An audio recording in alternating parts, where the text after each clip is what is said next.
Carnaval bij de Taarbreuk wordt mede mogelijk gemaakt door autobedrijf Schmeets Schummert en Soens Interieurbouw Schummert.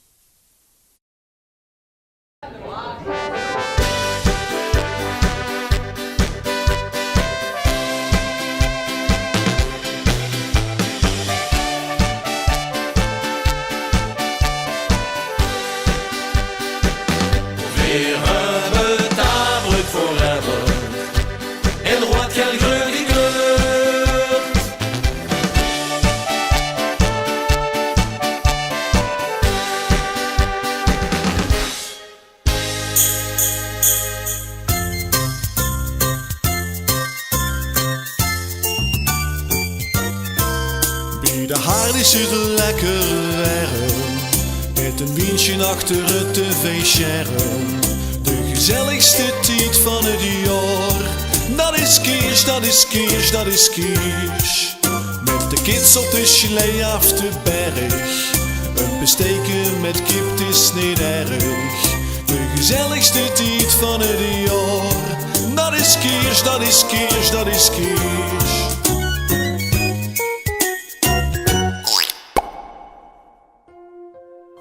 Als het denkt dat men in Schummert de afgelopen december alleen maar met Keersmis is bezig geweest, dan komt ze bedrogen uit. Het hoofddorp is bezig met de voorbereidingen voor de komende carnavalszittingen. Ja, beste kijkers, in aflevering 2 werd je metgenomen in de voorbereidingen van de zittingen van de Taarbreuk. We doen dat met eigen artiesten en met deze aflevering wel voor je laten zien wie dat in Schummert gaat. Dus al het werk wat de Schummertse lui die meedoen aan die zittingen daaraan doen in die ganse voorbereiding om daar een schoon zitting van te maken. En dan wil voor je allemaal veel kijkplezier wensen en geniet van de zittingen zoals we die in Schummert brengen. Hallo. Om alles in goede banen te leiden is een perfect georchestreerd geheel van groot belang. Alle betrokkenen komen een paar keer samen om de voortgang van alle voorbereidingen te bespreken. Los van degene die ook een act opvoeren, is ook de techniek, leeg en geluid en griem aanwezig. Mannen van de techniek, welkom, leeggeluid. En de dames van de griem, Jeanette, hartelijk welkom ook. Goedenavond. We hebben al een wensformulier gekregen, daar gaan we het vandaag ook even over hebben. We lopen voor de rij.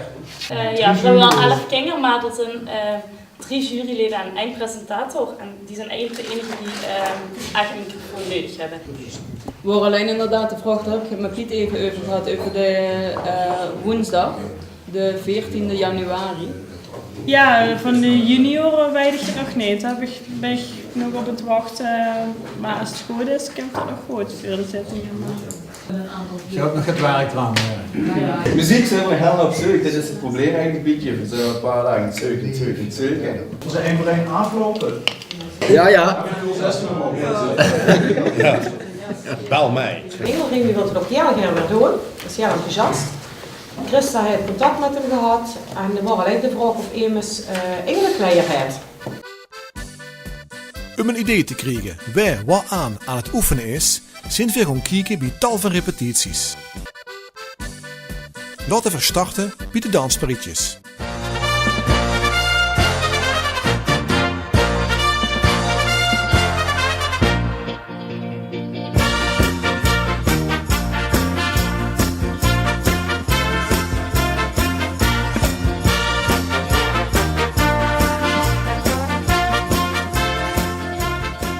Kun je eens vertellen over de dansparitjes, wie dat in zijn werk gaat allemaal? Ja, de dansparitjes die treden op de zittingen. Daarna op andere officiële gelegenheden van de Taarbreuk zijn ze er vaak bij. En ze vergezellen de raad ook als die naar boete toe op een prinsreceptie gaan, neemt de raad hen eigenlijk heel graag met. Je hebt 2 groepen, hè? Je hebt van de jeugd en je hebt het oudere groep. Hè? Het is de bedoeling, als de senioren op een gegeven moment stoppen, dan zijn ze dat oud voor hun gevoel. En dan wordt het van onderaf eigenlijk een beetje aangevuld met een nieuwe groep. Is een van de 2 goed in de muziek en de andere beter in de persjes? Wie loopt dat? Ja, nou, we zijn zelf ook dansbrieken geweest, dus het is misschien ook wel leuk om te weten. Dat weet een beetje wie het gaat. En dat hebben ze het ooit zelf gedaan, dat is wel lang geleden, maar toch.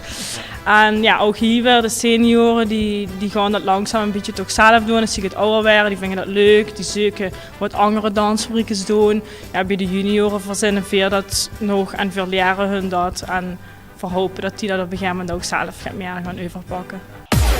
Vamos a la playa, a mí me gusta bailar el ritmo de la noche, sounds of fiesta.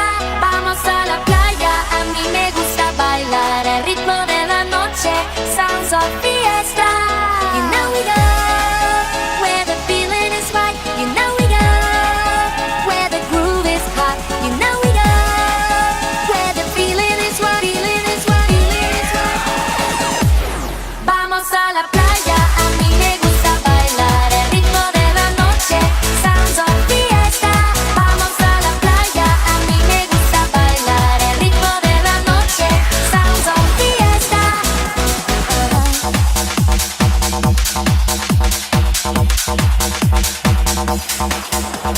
Amigos, qué calor, esta máquina bailando, vamos todos a... Zijn ze nog verder? Ja.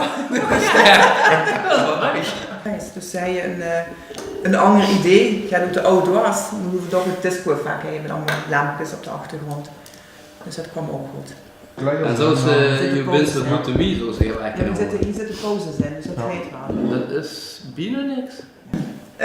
Voor de rest, ja, geen schmink heb ik niet aangegeven, gewoon een standaard en gewoon geen gekke dingen doen. Nee, ik ben gewoon blij. Dus ik ben blij.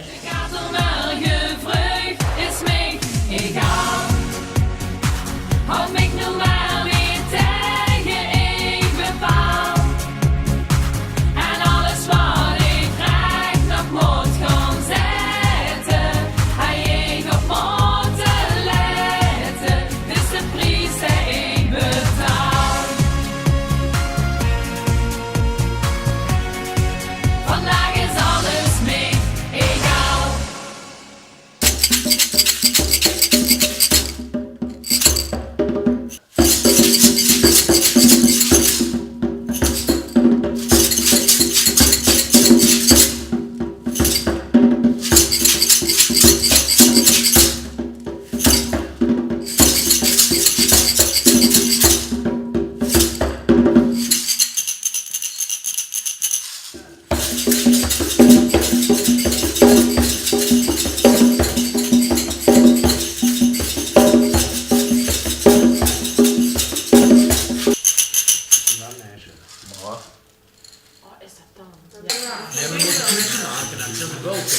En dan als met het aan de boven komt over dit.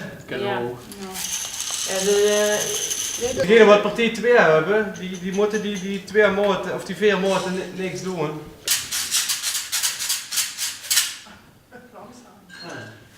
Ja, ik heb misschien nog dat kleine aanpassingen die we kunnen gebruiken.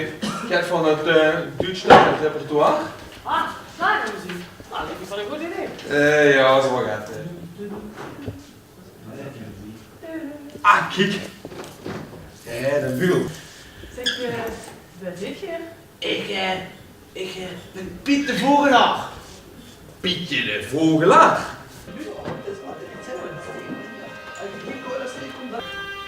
Zo, dag meneer. Zet hem maar even stop. Ik ben hier bekend met de muziek. Ik heb bij de Roei van IJs gedirigeerd en les gehad van de grote André Rieu, ja. Zal ik een stukje voordoen? Ja.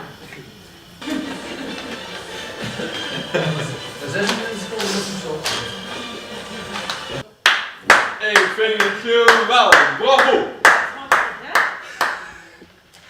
Ik schrok niet te platten. Zwaarvetje?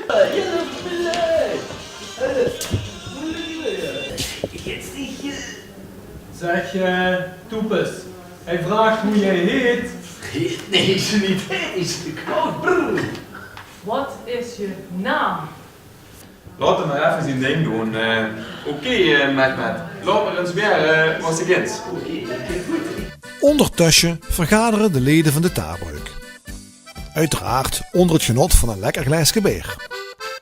Die vonken de opening van het seizoen. Voor de rest worden een hele geslaagde avond. Dan het Leedskenkoer. Ja, ook in dit jaar dan natuurlijk op een bijzondere plek in de Spiegeltent. Maar ik moet wel zeggen, het wordt een topper. De tuin zit nog gelukkig voor. Het wordt wel een feestje.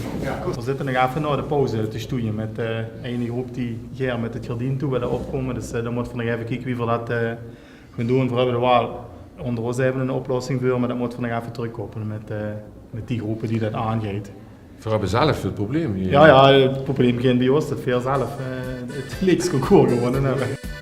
Heren, we stonden de vuuravond van de Prinsenproclamatie. Eigenlijk een behoorlijk belangrijk onderdeel van een nieuw seizoen. En er moet een nieuwe prins komen, er moet een nieuwe prins geleverd worden. Wie loopt zo'n proces?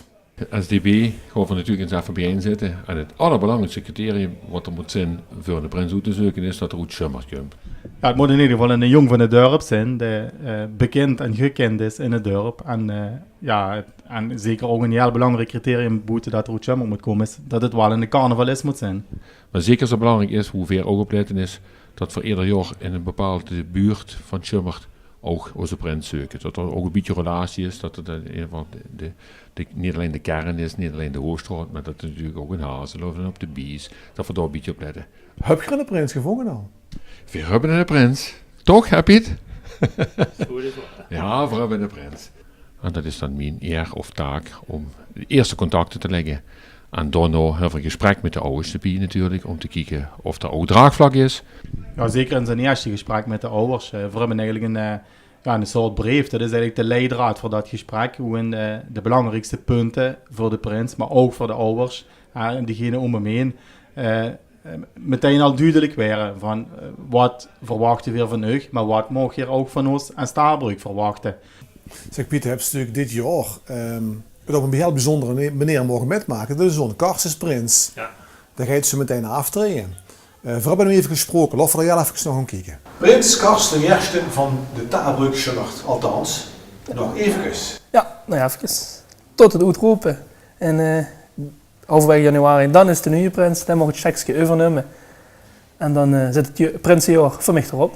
Wie was eigenlijk prins Kars in Schummert hier bij de Starbrugge? Wie gaat dat? Prins weer in Schummert, wie gaat dat hier in Schummert? De kind zich neus voor aanmelden, de kind die zelf in de picture spelen, maar dat was eigenlijk gevraagd. Dat was benaderd door een van het bestuur. En dat vroeg eigenlijk of zich dat komend seizoen prins wil spelen. Diegene wat niet gevraagd heeft, dat is ook met de pap geweest. Dat zit in het bestuur. Dus het wordt eigenlijk op een avond wie op de bank zat, niet gewoon alleen heen. En pap zat ook op de bank, we zaten samen te kijken. Zet er van, zou ze niet leuk vinden om prins te worden? Dat was natuurlijk een retorische vraag, want hij wist wat mijn antwoord was. Het volgende wat dan gaat gebeuren is dat ze in huis een afspraak met zich maken. En dat is dan een afspraak hoe de ouders van de prins en diegene van het bestuur bij zijn. Dan wordt er een ontmoeting geregeld. In dit geval wordt dat dus met een pap en man. Ja, pap zat al bij het bestuur. De vorst en de penningmeester.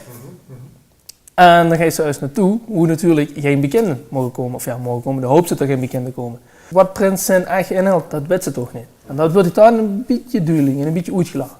Wat er een beetje kijken. Er is een, ik wil niet zeggen een contract, maar ze hebben een beetje een papiertje opgesteld waar allemaal, niet regels, maar richtlijnen in staan. Ja. Van de prins, dit komt op je kijken. De datums die ze allemaal beschikbaar moeten zijn, wat wordt er van die verwacht. Natuurlijk met carnaval, maar dat is er niet heel hoop van tevoren, voor de carnaval zelf, weekenden, die van die gevraagd werden dat ze aanwezig moesten zijn. Want er moest ook een bepaalde vuurwaarde voldoen die in Schummert, hè? Dat lijkt ons even goed aan de kijker. De vuurwaarde die ze moest voldoen om prins te worden in Schummert is, er moest zich thuis wonen. Er moest in de leeftijd zijn tussen de 20 en 25 jaar. Dat werd niet zo strikt genomen, maar er moest een beetje een jonge prins zijn nog. En er moest een beetje bekend zijn in het dorp, een dorpsfiguur zijn. Dus een boetestander die niet veel op heeft met het dorp, zullen ze ook nooit vragen.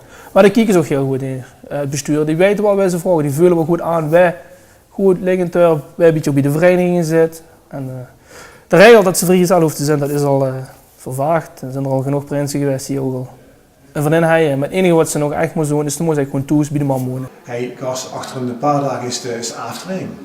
Wie kijkt ze er tegenaan? Daar kijk ik eigenlijk best wel tegenop. Want de les toch de sluit een bepaald hoofdstuk in de leven af. En de best toch een jaar lang met een groep opgetrokken. En zijn toch wel vrienden van zich geworden. En dat krijg ze nu afsluiten. Die leest zich nu achter zich. En dan kun je nu in het midden. En die gaan nu de carnaval proberen met dat. En nu steeds ze dus weer aan de zijlijn. Kars, als ze nog een laatste woord mocht richten tot de gemeenschap van Schummert, wat wil ze dan nog zeggen? Dan wil ik als eerste zeggen, dan wil ik u allemaal hartstikke bedanken voor dit geweldige carnavalseizoen. Mede door u wordt het mogelijk. Ten tweede wil ik u alvast heel veel plezier wensen met de nieuwe prins in het nieuwe carnavalseizoen.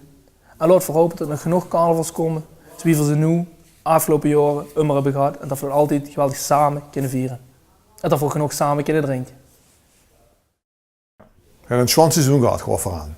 Ja, dat geloof ik. Dat het leuk gaat. Dat zag het zelf wel, Piet. Dat het seizoen gaat. Leuk, ja.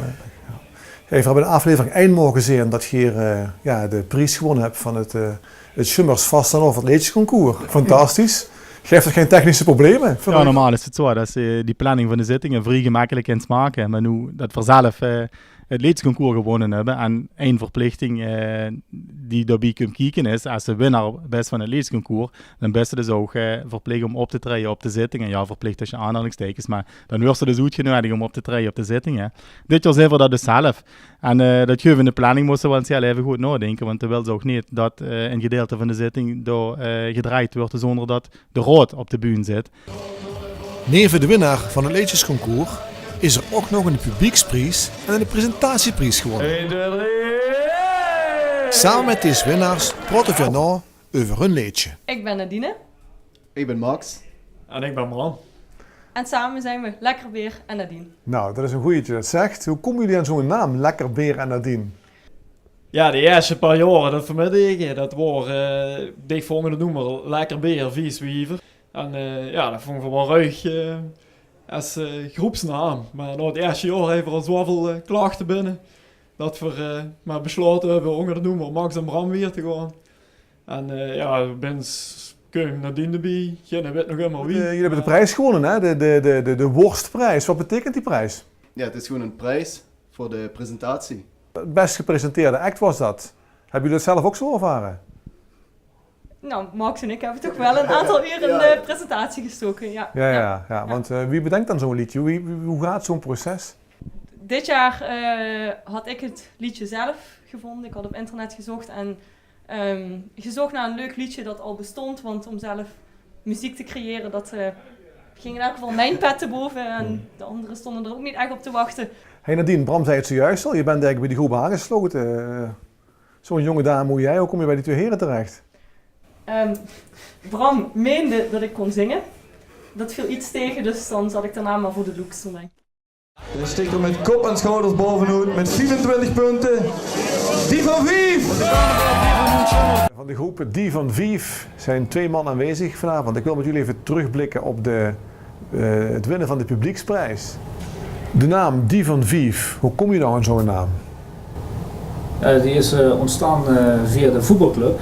We zijn eerst derde geweest, het derde team van Schummert. En dat was een Die van 3. En dat is nou vorig jaar zijn kampioen geworden. En de oudere jongeren zijn dan naar het 50 gegaan. En dat is dan Die van 5 geworden. Jullie hebben een heel leuk liedje gemaakt, hè? Dat is ook verkozen door het publiek als winnaar. De Motorboot heet het liedje. Hoe kom je nou op zo'n idee? Ja, dat was heel spontaan ontstaan toen we s'avonds bij elkaar zaten en het liep ergens vast. En toen zei Noël, geloof ik, van we kunnen net zo goed over een motorboot of zo gaan houden. Ja. Waar gaat het liedje precies over? Nou, de motorboot heeft verschillende lagen. Vertel. Ik dacht eerst gewoon de motorboot. Alleen de motorboot bij de jeugd heeft een dubbele betekenis. Ja, dat mag jij vertellen. Je moet ook zien als een vrouw, een mooie vrouw die je ziet, hè, die voorbij komt lopen of voorbij komt varen, dat is de motorboot dan. Ja, daar gaan we een beetje op. Een tweede betekenis eigenlijk dan een mooie vrouw die langs komt lopen. Ja. Jullie willen het volgend jaar weer die publieksprijs binnen slepen. Schept een beetje verplichtingen met het publiek ook. Hè. Dat, als je zoveel fans hebt, dan moeten we bijna wel. Al een brainstorm over ideeën? We zijn er toch een beetje mee bezig al. Afgelopen vrijdag hebben we het aan de tap alweer een beetje aan de bar weer bedacht van. Wilt je zien hoe al deze voorbereidingen resulteren in 3 prachtige zittingen? En wilt je weten hoe de Prinsenproclamatie is verlopen? Kijk dan vanaf 31 januari naar aflevering 3 van Carnaval B, de Taarbrug uit Schummert. Motorboot.